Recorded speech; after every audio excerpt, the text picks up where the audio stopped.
obviously, before we get too far in the design of the conference, we need to know how much it's going to cost. Now, we don't have venue, we don't have a lot of other information, but we need to know what information to get. So I put together a short budget. Now, luckily, I've organized conferences before, so I took one from the Open Source Developers Conference that I ran, 2011, it's going back 5 years now, and use that as sort of like to get the categories and the placeholders. So we're pulling out information, and we're looking at how much things are going to cost in terms of the venue, in terms of the AV, in terms of the conference dinner, if we hold one, and we assume we will, the refreshments during the day, also looking at things like the swag, the bag, the printing, the stationery, but I think our largest expense above and beyond the venue is actually probably going to be speaker costs. How much is it going to cost us to ship out what looks to be about 24 speakers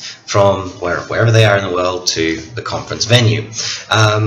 We also have variable expenses, the ones that relate to the speakers directly, the t-shirts, the refreshments, the any other fees relating to individual attendees.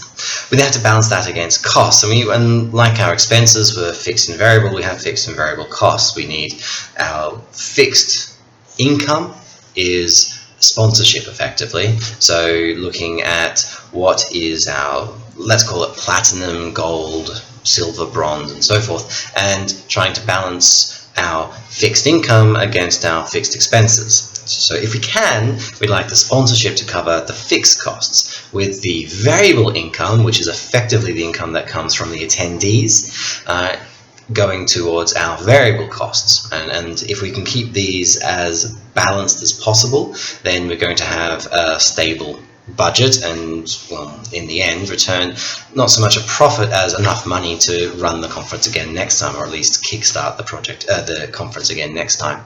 It should be noted at this point that the budget is something that we will update on a regular basis. As the costs come in, we will update the budget, and as actuals come in, once we actually start spending money beyond things like domain names, and once we start receiving income from sponsors and potential attendees from the early bird, we'll update it, and that will give us a rolling understanding of where the conference finances sit.